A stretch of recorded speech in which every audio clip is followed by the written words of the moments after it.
This is releasing on Veterans Day, Friday, November 10th.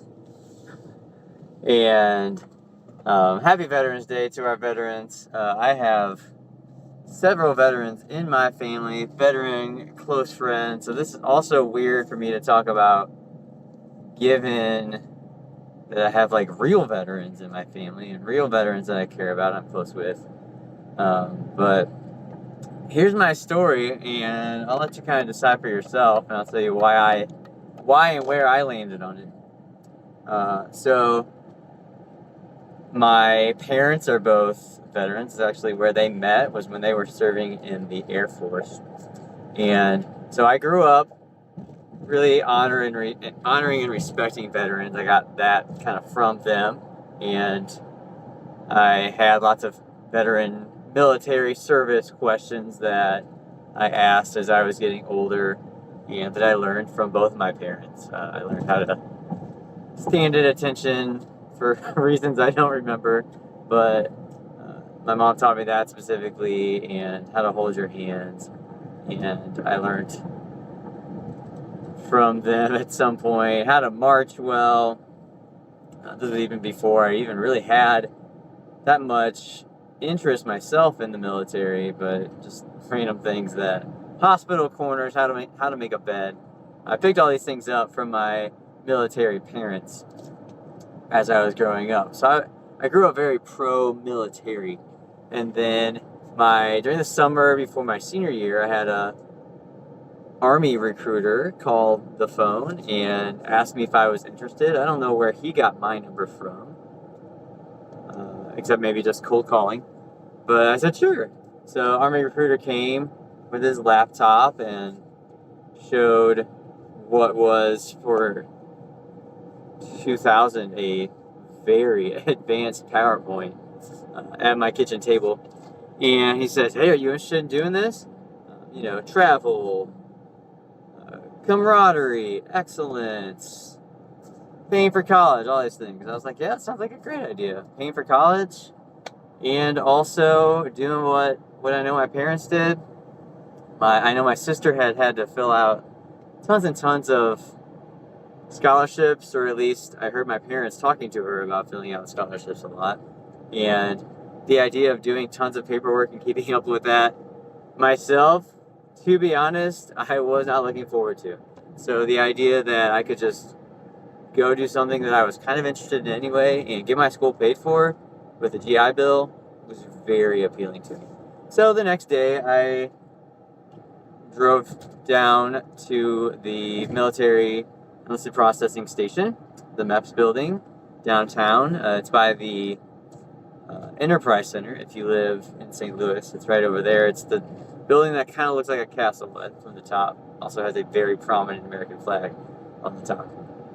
So that's where recruiters, like head recruiters for the area, work, and that's where you go if you're going to enlist also. So I'll go down there, I take the ASVAB, the arms, here's what you take if you're going to the military, and this test lets you know what jobs you're going to be eligible for if you go through basic training. So I get the results back, and I didn't even know if I scored very well, but I get the results back, and I scored very well. I was eligible for literally any job that I wanted to in the Army. But the sad story about this is I went with this other kid from my school also, who, to just be honest, I did not think very highly of this guy. I had played football with him.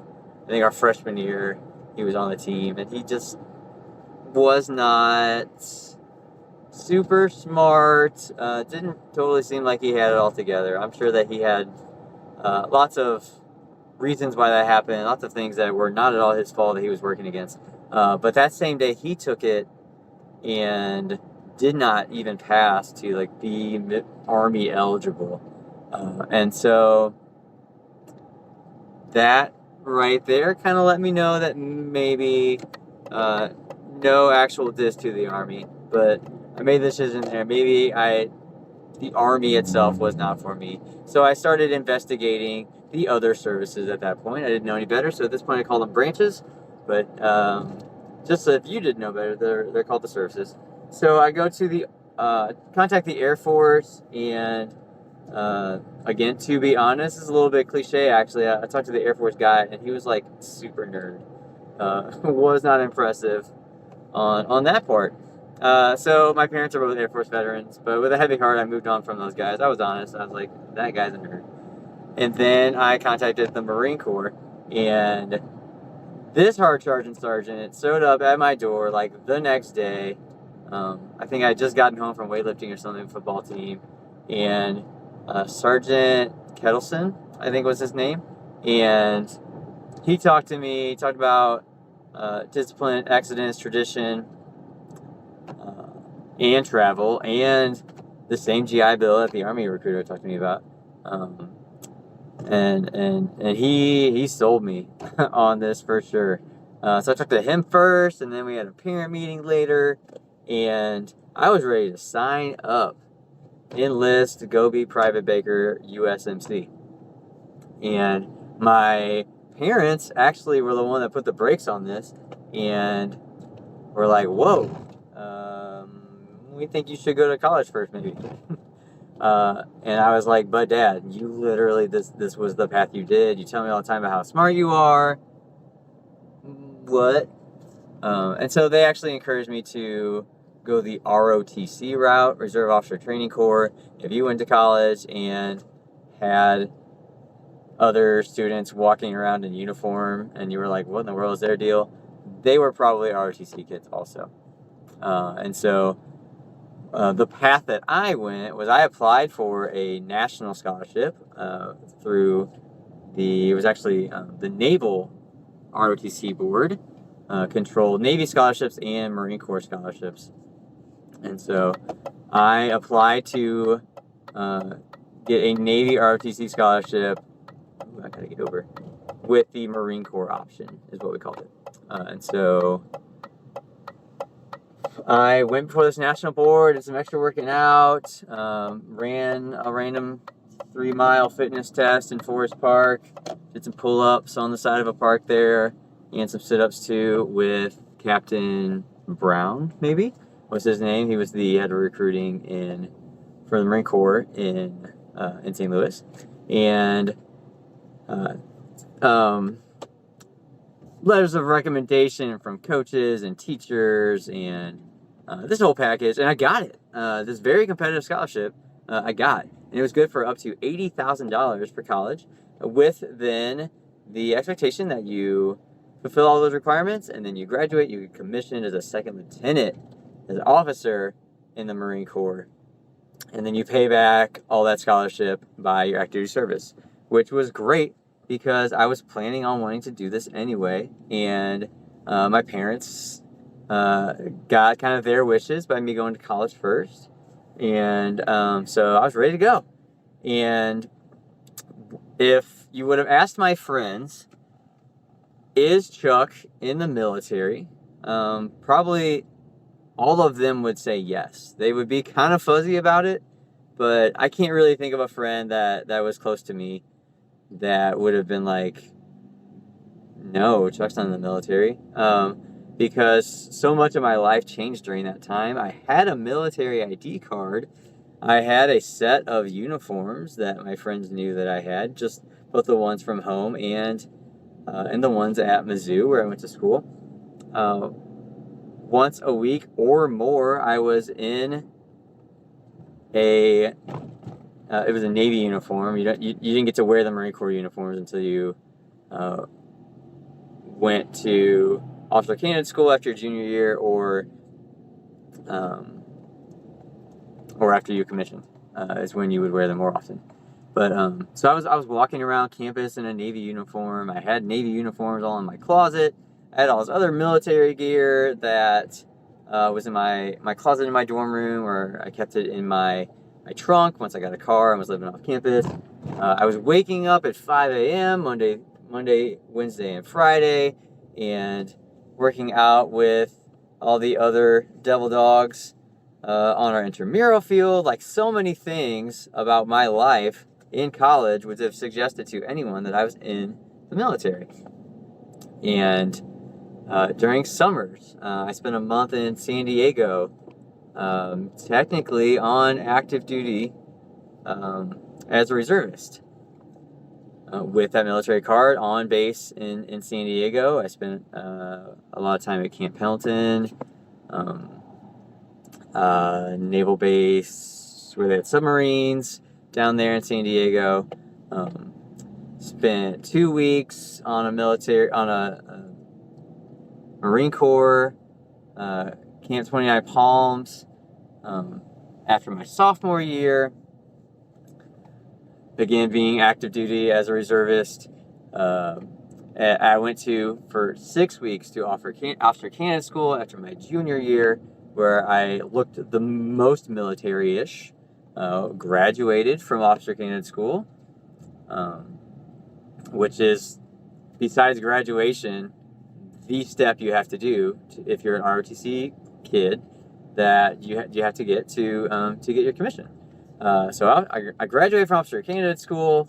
My friend, that was all documented actually on my blog then, and my friends all knew that I was incognito for 6 weeks because I was off playing Marine, and came home with uniforms. I was running around town, still working out. I was on track to do the second lieutenant thing, and then a lot of stuff happened my second senior year, between getting plantar fasciitis, and which made it harder for me to work out. I was doing my student teaching that semester then out of town, which made it harder for me to do all of my ROTC military classes, to work out with my fellow ROTC midshipmen. Lots of different things happened that I ended up getting disenrolled from the program right before I was expected to commission. And so notice I said disenroll, not, oh shoot, what's that called now? I can't even think about it. When you're separated from the military. Oh my gosh. Maybe I'm showing my lack of veteran status right here, right now, that I can't think of this word. Discharge. Yes, I got it. All right, so ideally, when you separate from the any of the armed services, you get honorably discharged. And then there's a building actually right down the highway from where I'm at right now, about 5 minutes, that holds all of your military records and all of your active duty papers and your orders to go to whatever base you're at, whatever station you're stationed at. Keeps all of your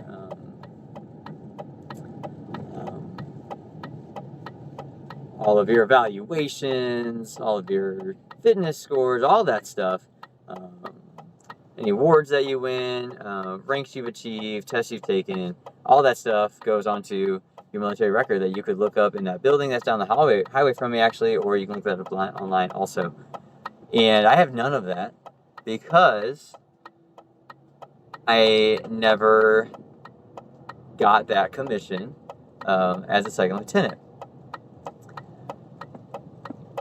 I did hold the rank of midshipman. It's technically a real rank in the Navy. Anytime that you are a kid at the Naval Academy, you're also a midshipman there. That's why if you follow college football, the Navy, their team is the midshipmen because that's what they're all called. And so I have so many things about my life that maybe look like a veteran, but I do not qualify for any veteran services. I have no account at the Department of Veteran Affairs. So according to the government, I am not a veteran, but according to my ability to have some camaraderie with fellow veterans. Like, I have a lot of shared experiences. I was just talking about MREs, which are stand for meal ready to eat. It's this like prepackaged food, vacuum sealed, that you eat in the field when you are deployed, or just when you're in training. Also, it keeps forever, but it's better than salt crackers if you know your Civil War history. Not terrible, but not the greatest food ever. You would rather have real food. So like I can have a conversation about MREs and going on training hikes and what it's like to have drill instructors yelling at you and putting creases in your uniform and hemming them if they're too short, and what it's like to kind of be the weirdo in your friend group because you have to keep your face shaved and have your hair in regged all the time. Like, I have all of this experience that veterans typically also have without the full veteran experience. Like, one thing that not getting that commission did was keep me from multiple deployments to Iraq. Like, that was in my future. I started my freshman year before 9/11, and so I was signing up for a very different experience. To be honest, naively, I was signing up for military camp, is what 18-year-old Chuck signed up for. And then the whole game changed after 9/11. Now, I knew what I was getting into by the time I was time to commission, and I grew into that, and that's God's grace that I was even able to do that. Like, there were a lot of things I had to figure out if I was going to fit into that. And that's part of my story, my process also of, like, becoming veteran-ish. But there are so many wounded emotionally and physically, mentally wounded people with PTSD and that are of my same group that I could have wound up as, that to compare myself to them and to call us equally as veterans, like, feels super disrespectful to them. And I don't want to do that. But where this really came to a head is the counselor at my last school, her daddy is a Marine. She calls him daddy. That's not me. She does that. And she always pushed, as soon as she found out I was ROTC, she always pushed to honor me on Veterans Day. And at that point then, I didn't have a point. She was kind of pushy about it. And our choir at the school had a PBL where they wrote letters for veterans, and they performed a couple different years at a veterans home near our school, and 1 year part of their project, the kids had to interview a veteran, and I got paired with someone that I ended up writing a lot about this story that I'm sharing with you right now, and just through my own reflection and talking about this with my parents, veterans, I kind of landed on I'm more veteran than not. And so, like, for whatever that means for me, it's really just, it's an identity, a label that I can choose to wear or not. Like, would it be nice to get 10% off at Home Depot all the time or whatever? Sure. But it's more just like a label for me, like calling myself veteran-ish. It's still not a label I'm super comfortable with, but it helps me to honor all the people that did make it to that commission day. My friends that I was with in ROTC that are no longer with us now, that they did those deployments to Iraq, and they did go through that. It helps me to honor them more.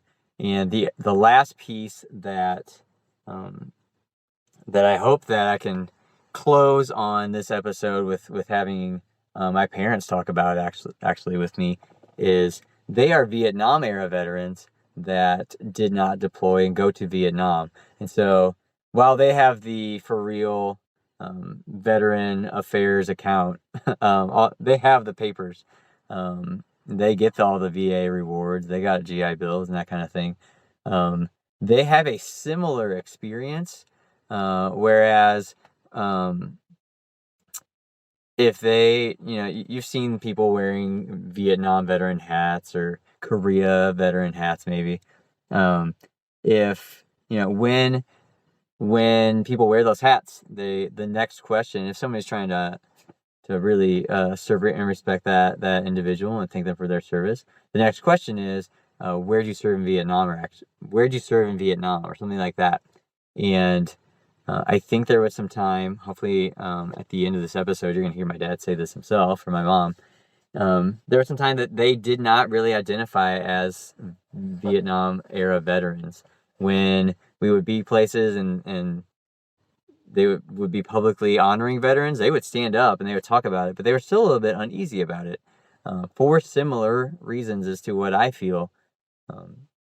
To be a Vietnam vet and all of the public kind of hatred that history books say that we talked about,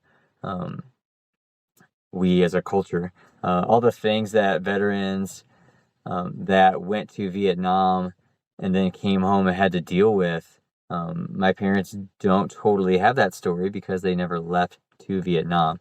I think they have some of that just because they existed here in the military. But it was a different experience for them, and they had to wrestle with how that was going to look like for them, to claim themselves as veterans and be identified as Vietnam era vets specifically. But let's let them tell their own story now. In a separate conversation, I was able to sit down in the car with my mom and dad and ask them about their story, ask them how they feel about being veterans. And I was able to learn a lot about um, everything that they love about being a veteran and part of their story. So that's what I hope you'll enjoy now. All right, Mom and Dad, welcome to the podcast. Appreciate your time. Hello. Thanks for having us. So as I just said on what's already been recorded, I would have been remiss to not get my very favorite, closest veterans perspective on Veterans Day. So thank you for really rounding out this episode and for sharing your story. Um, so to let you introduce yourselves, I guess briefly tell us what you did in the Air Force, maybe what rank you got to, and how you came to want to join the Air Force. Let's go, ladies first. So, Oh, okay. Sorry. Go Oh, ahead, Deb. I don't go know. ahead. Whoever. so, so I'll start. Okay. Excuse me. So the reason I decided to join the Air Force was back in my day when you were 18 years old, and I don't know if they still do this or not, but you had to register for the draft. Yeah. And back in that era, they were still drafting people for the Army, and they had a lottery where each day of the year was drawn, and then in that lottery they were drafting through people at that time that were like up through 140. And my birthday was drawn. It was like 112, I remember, and so I knew I was going to get drafted if I didn't go to college. And I really wasn't ready to go to college at the time. So after a summer trip with a bunch of friends of mine, I decided that I would join the Air Force instead of getting drafted because the Air Force wasn't really active in Vietnam in, fighting. They were obviously flying airplanes and stuff, but if you were in the Air Force, you weren't too likely to get shot at. So that's why I joined the Air Force. I was basically my job was an administrative type person, is what they called us, and I worked in a maintenance department in what was known as a direct air support center, which was a worldwide type um, deployment type outfit. So we could go anywhere in the world in a matter of a couple hours, is the way we were set up. And so I did a lot of training, a lot of, we would go out and set up our equipment and actually call in airstrikes and those kind of things. So that's basically what I did for 4 years, is work for that direct air support center. Did Oh, good. you and your unit get really good at getting ready really quickly, Dad? Is that part of that? Oh yeah, it was. We practiced. We called it. Forget now what we used to call it. The Army called it jumping. Bugging. We called it bugging out. The Hmm. Army called it jumping, and I was. I would be remiss, I guess, in telling you first that I joined the Air Force to stay out of the Army, and I um ended up more or less being in the Army because the unit that I was in was attached to the Third Corps. So everywhere the Third Corps went, we went with them. So I spent a lot of time on Fort Hood, which is in Killeen, Texas, and that's where we did most of our training, was at Fort Hood with the Army. So 75% of the training that we did was always with an Army unit. And so, yeah, you get, I can't forget how much time we were always given, but, the premise is that the, the enemy was approaching or they were moving in the other direction, and we had to either retreat or we had to move the battle lines, further up towards the battle. So you got really good at tearing all your equipment down, loading it up, and then assembling all your trucks and everything, and then what the Army called jumping, and then jumping from one spot to the other. So, yeah, that is one of the bases is that we practice constantly. Bugging out. Uh, what I Bugging. kept thinking about as you were telling that was then all the times I remember when I was a kid and you were gonna give us a ride somewhere, and I feel like I ended up waiting a long time while you were in the bathroom. Respectfully, um, that's just what I was thinking about.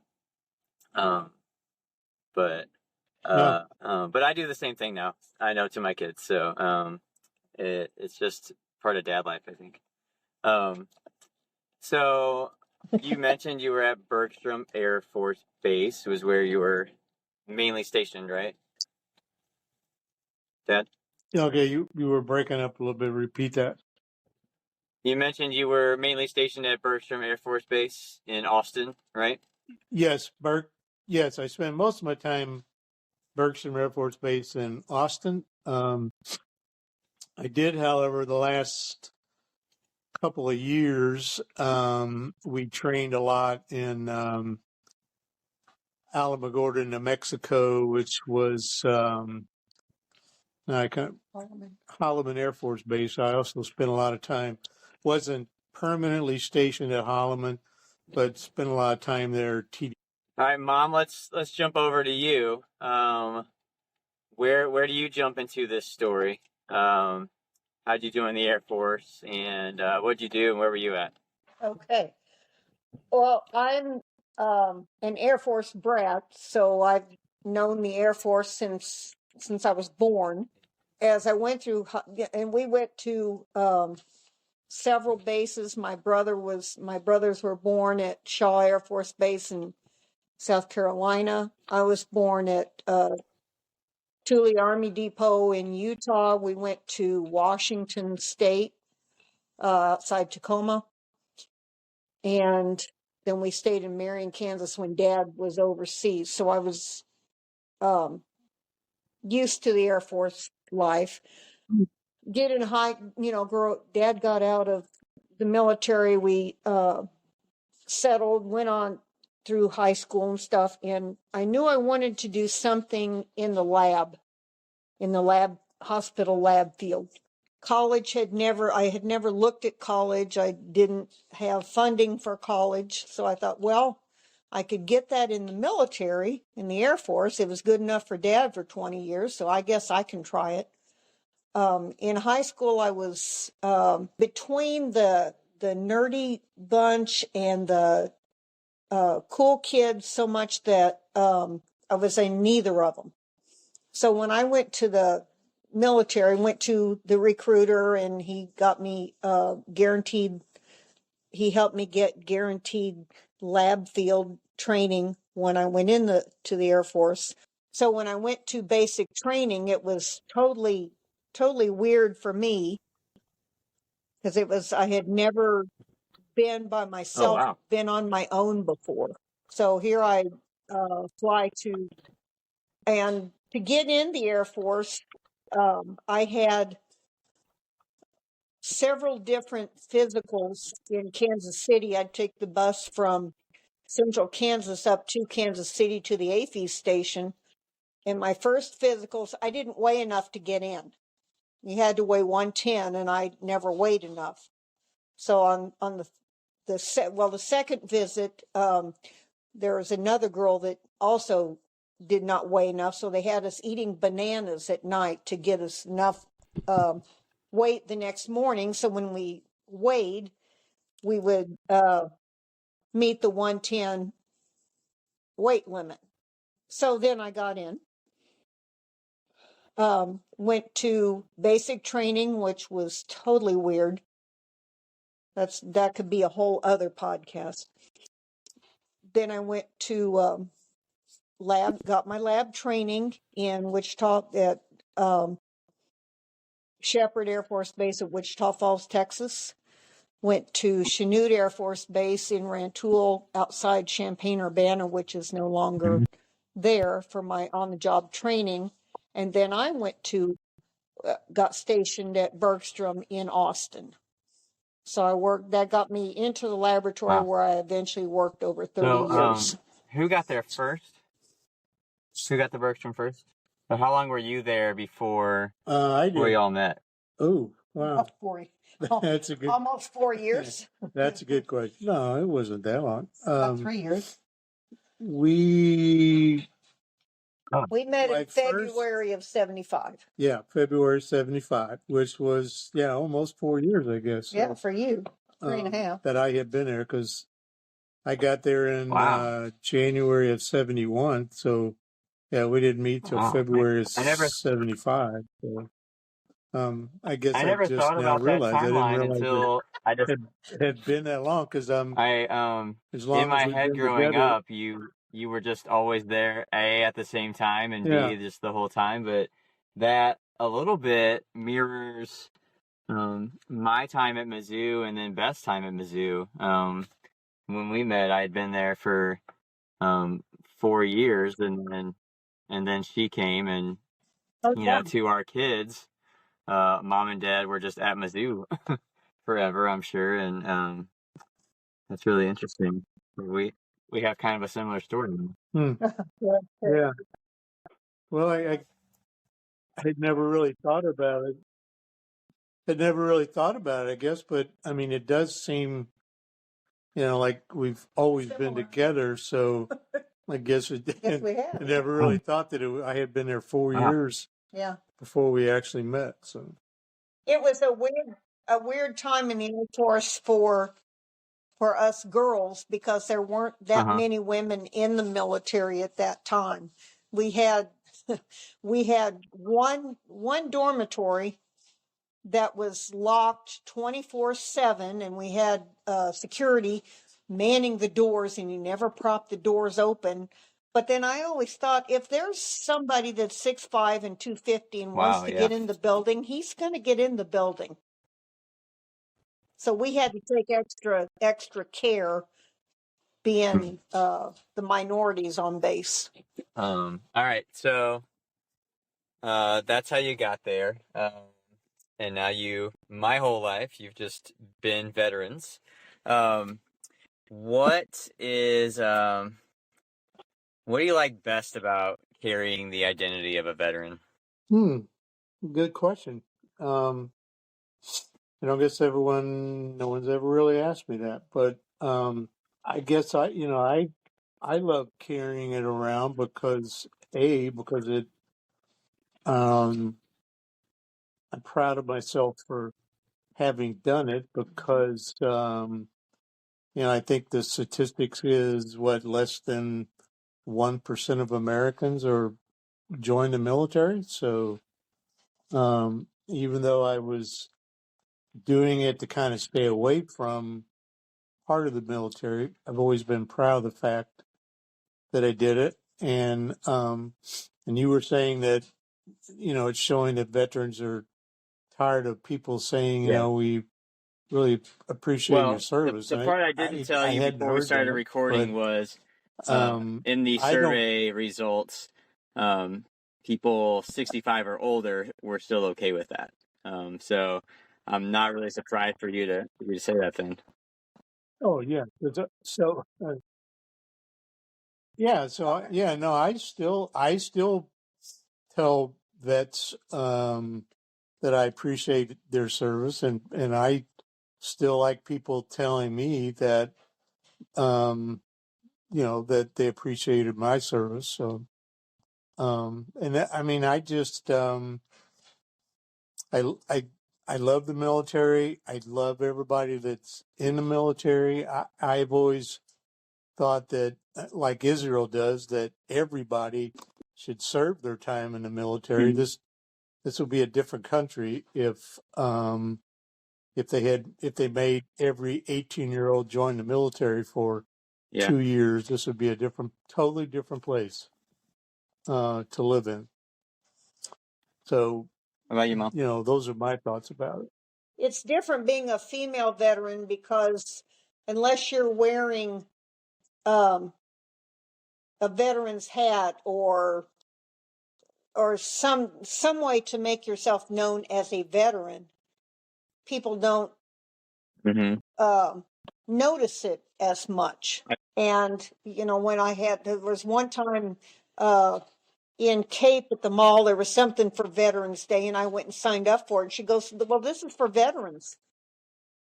Yeah, I know. That's why I'm signing up here. Thank you.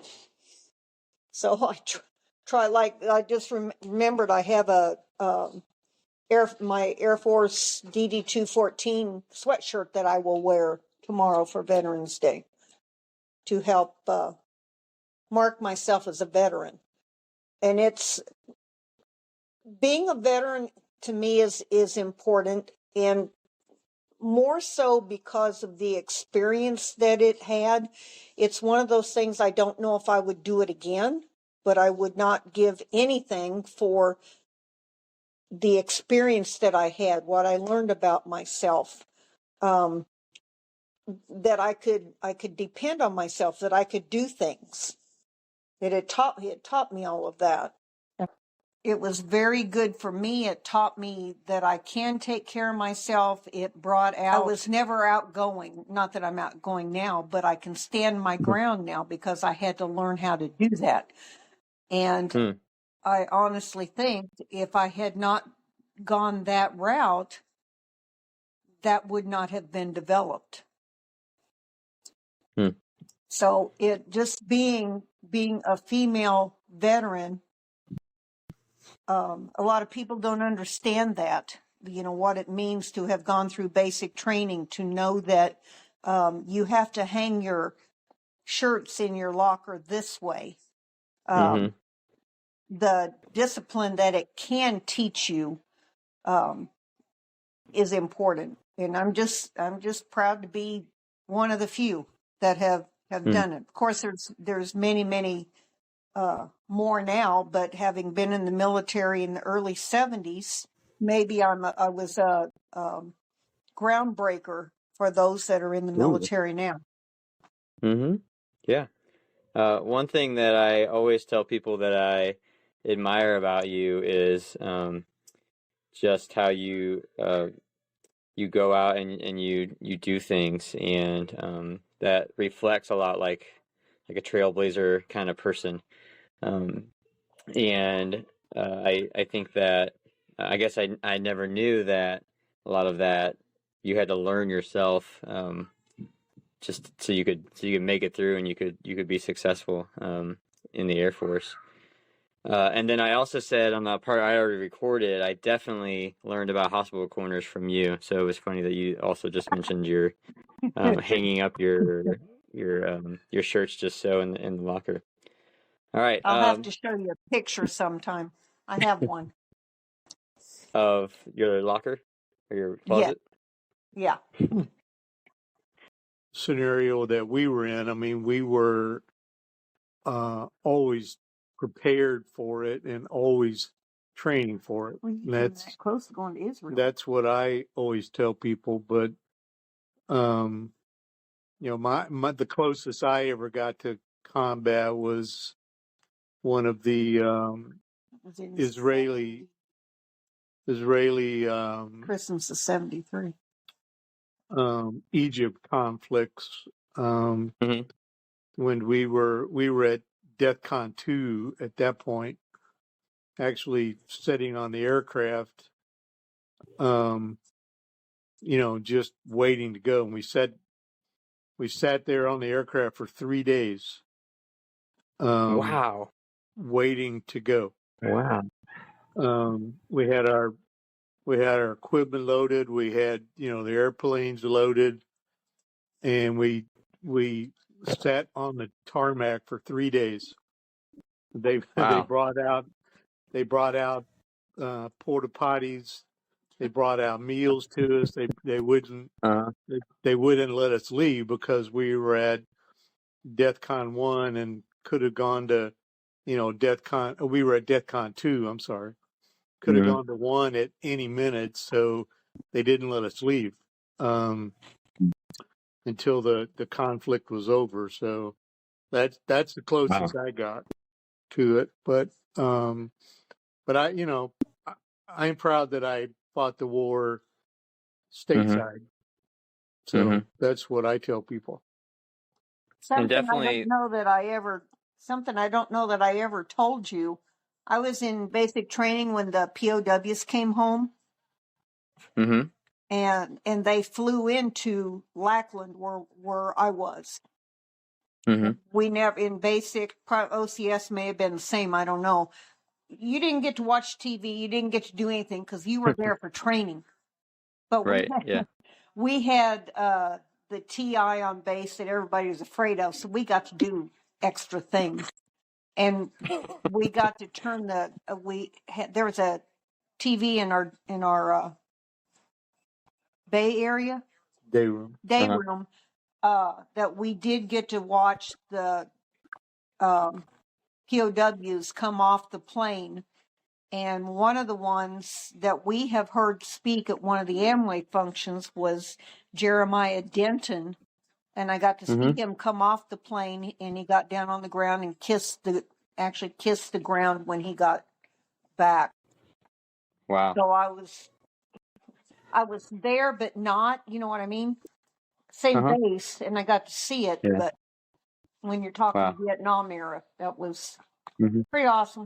Was there ever a time where you had to wrestle with like the public perception of what a Vietnam vet is versus what your experience was? And did you ever was there ever a time where you felt like you struggled to fit in with other veterans maybe that had actually deployed? Yeah, I still even feel that way sometimes today, because and I don't know if it's a just something I perceive on my own, or if it's really there, but you do kind of feel a little second, and I don't know the guys that actually were there make do it on purpose, but you do kind of feel second class, sort of like because you weren't there. You're not worthy. Yeah. But like I say, it may be me perceiving it, and it's really not there. But I do feel that way occasionally. I understand that. I So felt you, sometimes, and I've told some people, um, older, guys older than us that were there. I said, even though I am a veteran of that era, I don't feel worthy to be called that because I didn't leave Texas. I left Texas for 9 yeah, months, and they said, yeah. "You still serve." I can imagine that validation from them is better than anything that anybody else could give. Yeah. Yeah. Just as Yep. far as from those individuals. Yep. Last question. Another thing I remember from my childhood, every Veterans Day or Memorial Day, like as a part of just the church service, they whoever was doing announcements that day or whatever would have veterans stand up and be honored, and people that were there would clap. I also, I don't know if I was just hyper aware of this, Mom, but I feel like every time that you stood up, people were always like, "Oh, Sue Baker was a veteran. Wow!" Like, was there ever times where you hesitated to stand up just so that you didn't have to like deal with those eyes and like what people might be thinking, or was that always a Ne- problem for you? yeah. Never, because I'm proud that I'm a veteran, and I want people to know that I did that. And it's hard. Like even at the baseball game, sometimes when they have the veterans standing. Well, so many people are already standing. They don't know that I'm standing because I'm a veteran. I'm not standing because I'm not in a seat right now. I'm standing at this particular moment because I'm a veteran. Right. And once in a while, people will, at the Cardinal games, people will thank me for my service, which is cool. They don't question it at all. Last question is a little more lighthearted. Being in the Veterans Day episode, there are a lot of perks that supposedly come with being a veteran on Veterans Day specifically. It's a lot similar to Teacher Appreciation Day. Veteran things on Veterans Day, you can find a lot to do.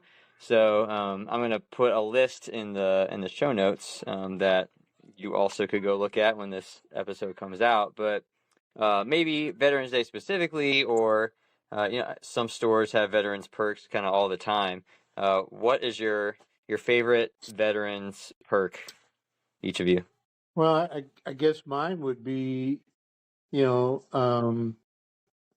taking advantage of the free meal and going into a bar. Someone always wants to buy you a beer on Veterans Day, so that would be There you my go. favorite. Do you have to wear your hat to get that? Yeah, yes, obviously. Got to wear the veteran hat. All right, Mom. So I wear my Vietnam era veteran hat. Uh-huh. And Schnucks, I know, has them.